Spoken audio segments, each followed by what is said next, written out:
Debate. Rahman గారు నమస్కారం అండి. నమస్తే నమస్తే అండి. రెహమాన్ గారు, మొత్తంగా చూస్తున్నాం దేశంలోని ఏ రాష్ట్రము కాదు ఆదర్శం, చైనాలోని గ్వాంగ్డాంగ్ ప్రావిన్సీని ఒక నమూనాగా తీసుకొని మేము ముందుకు వెళ్ళబోతున్నామని చెప్తున్నారు. సో గ్వాంగ్డాంగ్లో చూస్తే 20 సంవత్సరాల్లోనే అత్యధికంగా పెట్టుబడులు సాధించింది ఆ గ్వాంగ్డాంగ్. సో మొత్తంగా అదే మనకు ఆదర్శం. ఒక రకంగా జర్మనీ, జపాన్, ఫ్రాన్స్ ఇటువంటి దేశాల ఏ విధంగా అయితే పెట్టుబడులను ఆకర్షించాయో ఆ స్ఫూర్తితోనే ముందుకెళ్తున్నామని చెప్పి సీఎం రేవంత్ చెప్తున్న పరిస్థితి. సో ఏంటి అసలు ఈ గ్వాంగ్డాంగ్ నమూనాతో తెలంగాణ సాధించబోయేది ఏంటి? డెఫినెట్ గా అండి, ఏ దేశానికైనా, ఏ రాష్ట్రానికైనా, ఏ ఆర్గనైజేషన్ కైనా, ఏ వ్యవస్థకైనా ఖచ్చితంగా ఒక విజన్ డాక్యుమెంట్ ఉండాలి. విజనరీ ఉండడం అనేది తప్పు కాదు. రైట్.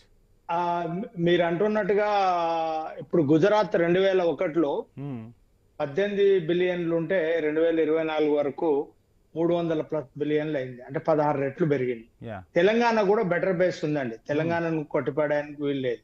కాబట్టి తెలంగాణ పర్ క్యాపిటల్ ఇన్కమ్ చూసుకుంటే కూడా దేశంలో ఈ రోజు టాప్ లో ఉన్నాయి. అట్లానే ఐటీ కంపెనీలు కానివ్వండి, మిగతా గ్రోత్ కానివ్వండి. అంటే హైదరాబాద్ అంటే మిగతా రాష్ట్రాలతోని దక్షిణాది రాష్ట్రాల్లో పోల్చినప్పుడు, లేకపోతే పక్కనున్న ఆంధ్రప్రదేశ్ తో పోల్చినప్పుడు తెలంగాణ దేశంలోనే టాప్ కాంట్రిబ్యూషన్ లో ఉంది. 24-25లో పర్ క్యాపిటల్ ఇన్కమ్ 3.47 లక్షల్లో ఉంటే సగటున అంటే 90% ఎక్కువ దేశంలో. ఇదే ట్రెండ్ కొనసాగితే 2047 నాటికి $20,000 పర్ క్యాపిటల్ ఇన్కమ్ పోతుంది అనేది ఒక అంచనా.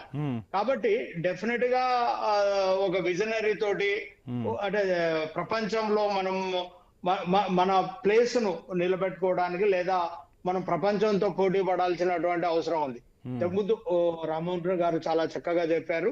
డెఫినెట్ గా అంటే మనకు కొన్ని ప్రతికూలమైనటువంటి అంశాలు, అనుకూలమైనటువంటి అంశాలు ఉంటాయి. చైనా లాంటి దేశాలు ఈ రోజు చాలా బెటర్ గా ఒక విజనరీ దీంతో పోటీపడి ముందుకెళ్ళినటువంటి పరిస్థితి. అట్లానే గుజరాత్ లాంటి రాష్ట్రాలు కూడా డెఫినెట్ గా కళ్ళ ముందుగా అభివృద్ధి చెందినటువంటి నమూనాలు కూడా మన ముందు ఉన్నాయి.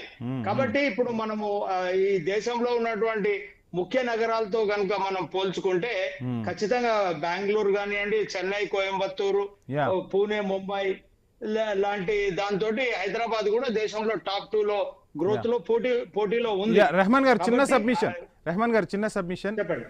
ఈరోజు డీకే శివకుమార్ కూడా చెప్పిన పరిస్థితి, తెలంగాణ మా కర్ణాటకతో పోలిస్తే చిన్న రాష్ట్రమైనా అద్భుతంగా మాకు ఐటీలో ముఖ్యంగా పోటీ ఇస్తుంది, ఒక రకంగా ఐటీలో మమ్మల్ని డామినేట్ చేస్తున్న పరిస్థితి, సో దీన్ని అభినందిస్తున్నామని చెప్పి కూడా డీకే శివకుమార్ గ్లోబల్ సమ్మిట్లో చెప్పిన పరిస్థితి. సో మొత్తంగా ఒక రకంగా చెప్పాలి అంటే ఐటీ రంగం అనేది హైదరాబాద్కు ఒక మణిమకుటంగా మనం భావించవచ్చు అంటారా?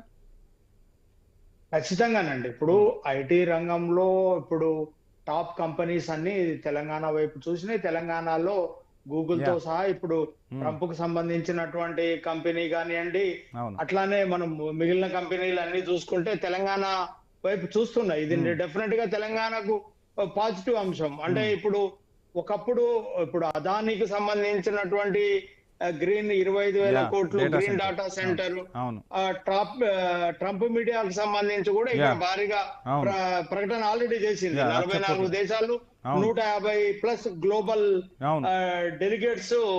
ఇది కేవలం ప్రారంభం మాత్రమే. కాబట్టి డెఫినెట్ గా తెలంగాణ అనేది దేశంలో కొట్టిపారేసేటువంటి రాష్ట్రం కాదు, లేకపోతే అరచేతిలో వైకుంఠం చూపెట్టాల్సినటువంటి పని కూడా ఏం లేదు. అంటే అంటే బేస్ లేకుండా, ఏది లేకుండా మనం మాట్లాడితే డెఫినెట్ గా అది ఉత్తర కుమార ప్రగల్భాల లాగానే ఉంటది. ఇంతకుముందు రామ్మోహన్ గారు చెప్పినట్టు ప్రభుత్వాలు వస్తాయి పోతాయి, కానీ హైదరాబాద్ కు ఉండే బేసు, హైదరాబాద్ కు ఉండేటువంటి డెవలప్మెంట్ లేకపోతే ఇది ఆగదండి. ఏ ప్రభుత్వాలు వచ్చినా, ఎవరు వచ్చినా ఇది కంటిన్యూస్ ప్రాసెస్, ఇది జరుగుతూనే ఉంటది.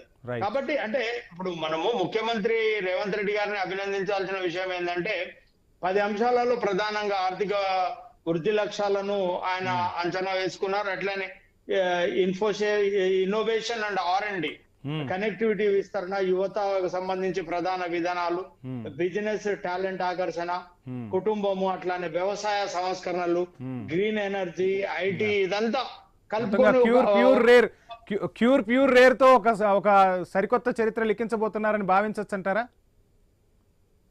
అంటే డెఫినెట్ గా ఒక అంచనా లేకపోతే ఒక ఒక రోడ్ మ్యాప్ వేసుకోవడం Yeah. లేకపోతే ఒక విజనరీని రూపొందించుకోవడం ఎప్పుడూ తప్పు కాదు. Right. డెఫినెట్ గా అటు కేంద్ర ప్రభుత్వాలే కానీ లేకపోతే మిగతా రాష్ట్ర ప్రభుత్వాలకి విజనరీ ఉండాలండి. ఉండకపోవడమే తప్పు నిజానికి. రైట్ ఏ సంస్థకైనా లేకపోతే ఏ ఆర్గనైజేషన్ కైనా 1947కు ముందు దేశానికి ఒక గొప్ప విజనరీ ఉండేనండి. ఈ దేశానికి స్వతంత్రం తెచ్చుకోవాలి. అవును మనకు 2014కు ముందు తెలంగాణకు ఒక పెద్ద విజనరీ ఉండే, తెలంగాణ తెలంగాణ తెచ్చుకోవాలని, యా సాధించుకోవాలని. అట్లా దేశానికి గాని ప్రాంతానికి గాని ఆర్గనైజేషన్ గాని ఒక విజనరీ ఉండాలి. Right. ఒక విజనరీ తోటి ఒక ముందు చూపుతో వెళ్ళడం కరెక్ట్. తర్వాత ఏం సాధించాం ఎంత సాధించాం అనేది తర్వాత లిఖించబడుతుంది. తర్వాత దానిపైన సమీక్ష ఉంటుంది. దానిపై సమీక్ష చేసుకోవాల్సిన అవసరం కూడా ఉంది. అవసరం డెఫినెట్ గా ఉంటుంది. రైట్